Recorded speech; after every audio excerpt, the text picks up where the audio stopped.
Sekarang kalau masih Sugeng itu usianya 108 tahun. Ya.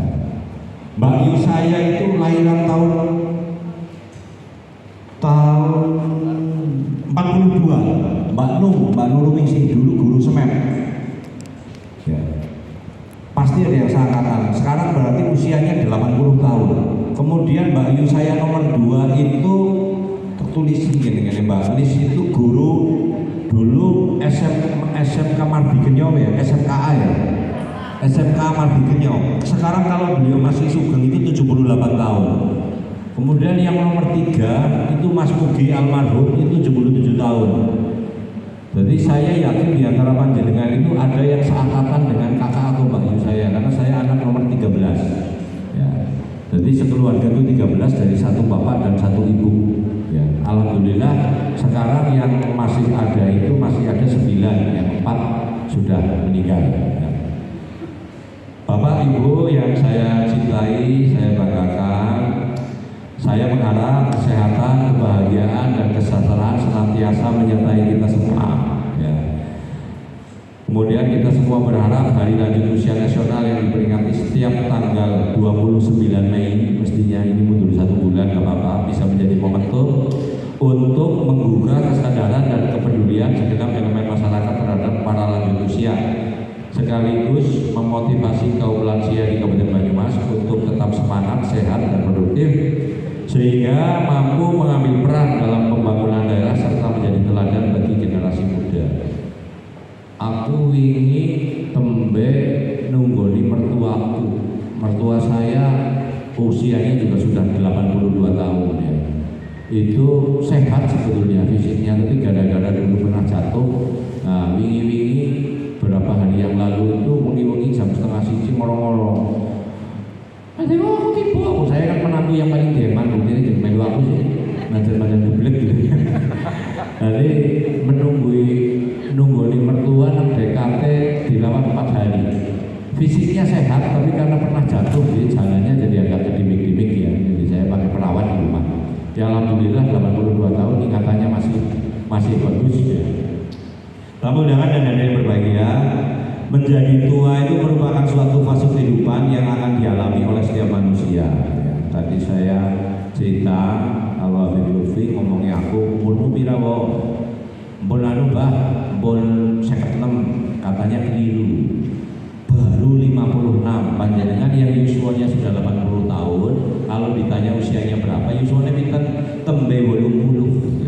Jadi harapannya bisa menjadi 180 tahun usianya.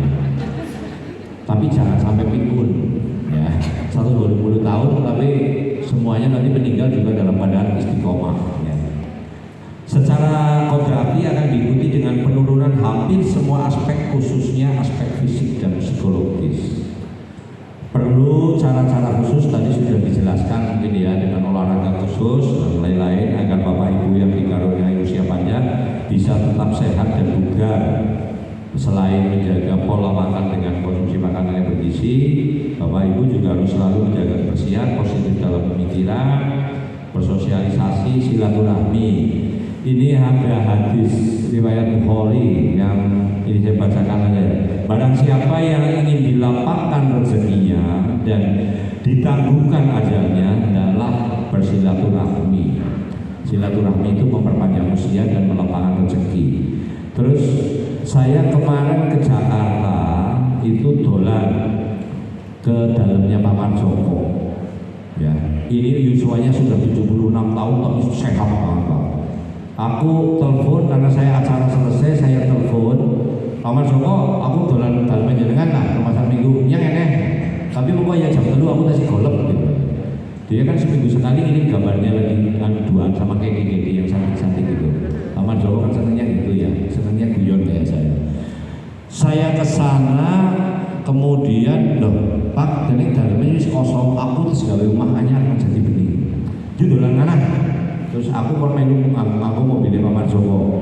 Aku nyetir botol ini kalau nyetir. Aku biasanya nyetir mau rusak, mau nyetir gue yang mobil larat gitu. Mau iya bener, Pak Lexus itu mobilnya ya.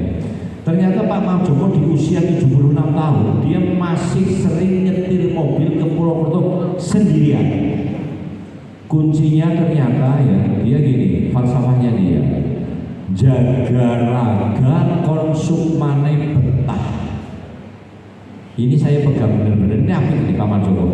Menjaga raga, ya, menjaga jasmani supaya sukmanya betah. Jadi, gue kuncinya loh, terus sama urip bahagia, aja mikir utang. Jadi terjawabnya jenengan sih kalau utang, lah sing utangnya akeh ya. Ya, kalau pengusaha kan pasti punya banyak utang, boleh nggak apa-apa, selama masih bisa nyaur nggak ada masalah. Itu kunci dari Pak Joko itu ya, falsafahnya Pak Joko itu jaga raga kon sukmane betah. Kalau dengan bapak ibu lansia si nyong anak nomor 17 ya, jadi kebulannya tekan bulik aku sing kasih anak ya lansia. Kalau lebaran ya soal bulik-bulik budri ini meninggal semua ya. Mbak saya juga nggak menangi cuma sebentar. Ya, saran saya usia 56 tahun, ya bapak saya kalau masih hidup 108 tahun. Jadi mertuaku kalau Mbak Yuku si pertama itu udah uli, dan aku undang mertuaku Mbak, jadi wajar-wajar saja ya, karena usianya hanya selisih berapa tahun. Alhamdulillah meskipun saya jadi anak nomor 13, bisa mesti jadi 13 karena kasihan ya. Tapi alhamdulillah nyong dan bisa jadi wakil bupati. Ya. Dan alhamdulillah lagi mudah-mudahan cukup didukung jenengan Romo Bupati Kul ya, nyong bisa jadi bupati Pak. Amin. Dalam kampanye, nggak apa-apa. Kalau belum musim kampanye itu ngomong apa-apa bebas kan, sebut kameo. Kamu bebas aja sebagai Yun Sewu.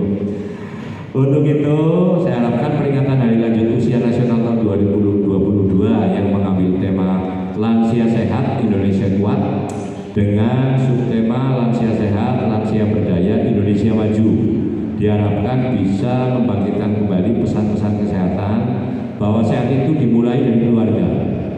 Sehat harus dijaga dengan menerapkan perilaku hidup sehat dan berpartisipasi aktif dalam jaminan kesehatan nasional hingga nantinya akan terbangun keluarga yang sadar akan kesehatan dan terwujud lansia yang sehat, mandiri, dan produktif. Bapak Ibu yang saya perteni semuanya, ini ya kalau yang pensiunan dinkes ya belum lansia ya.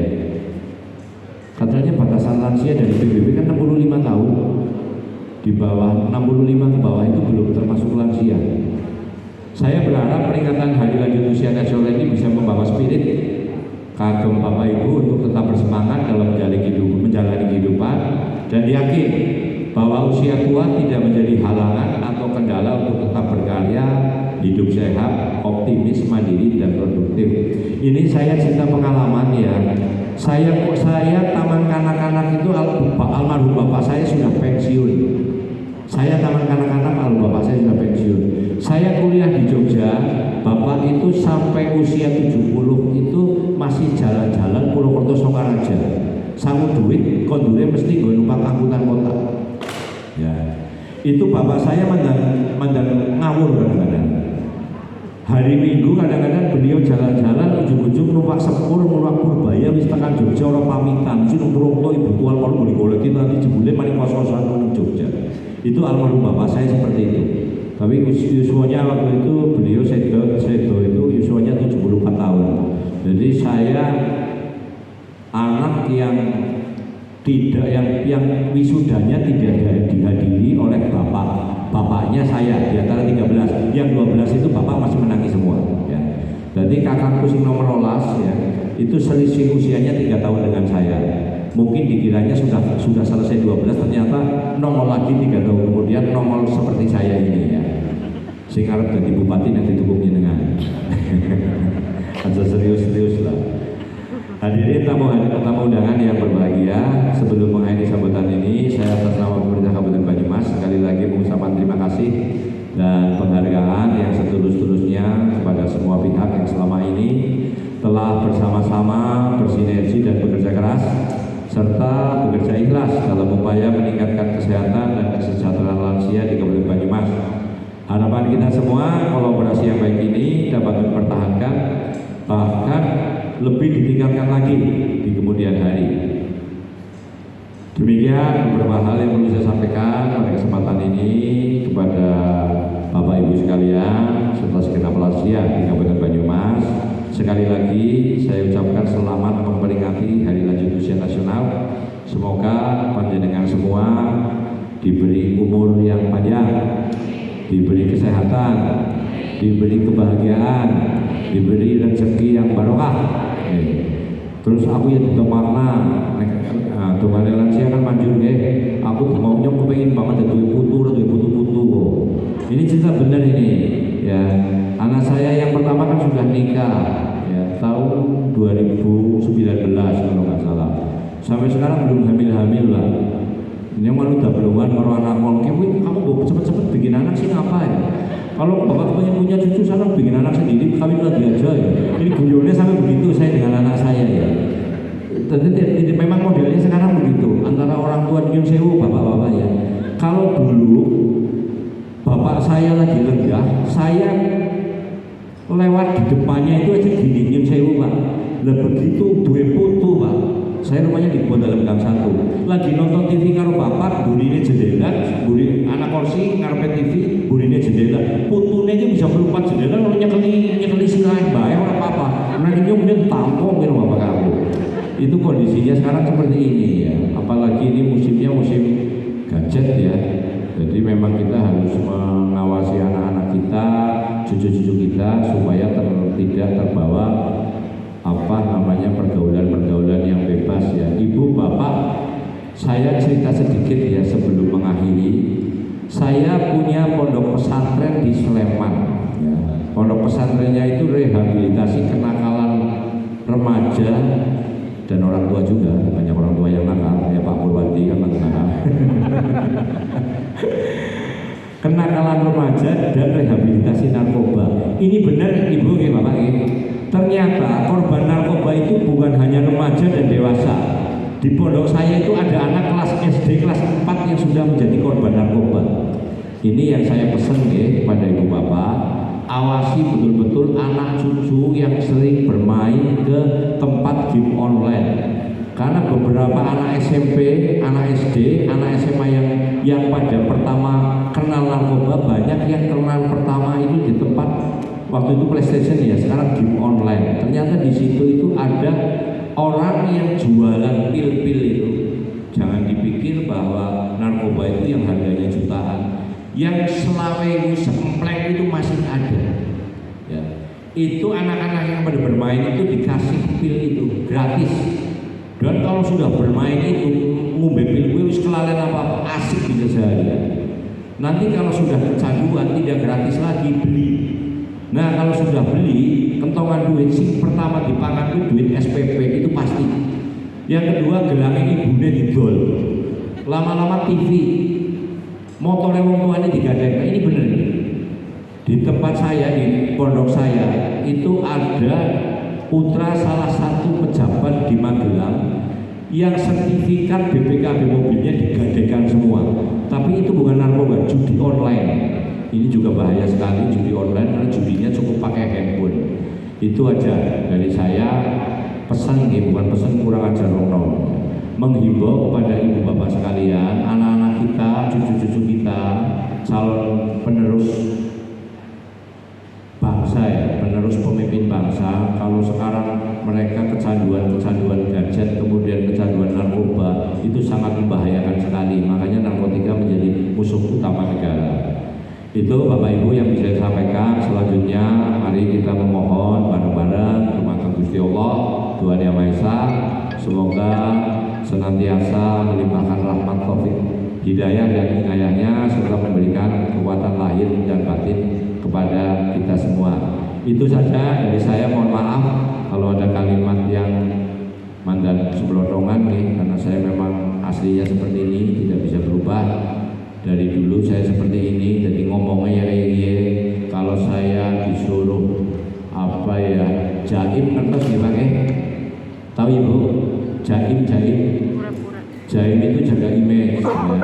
Saya kadang-kadang sama teman-teman SMA diomongin, wow kowe iki wis dadi pejabat mandan jaim sing apa terjawab, tapi saya seringnya kan bercanda lah, ngomong apa jaim ngomong apa jaga image, mungkin menjenyong wis bodol ngomong apa dijaga ya. Tapi itu guyon saja. Sekian, mohon maaf kalau ada tutur kata yang kurang berkenan, lebih kurangnya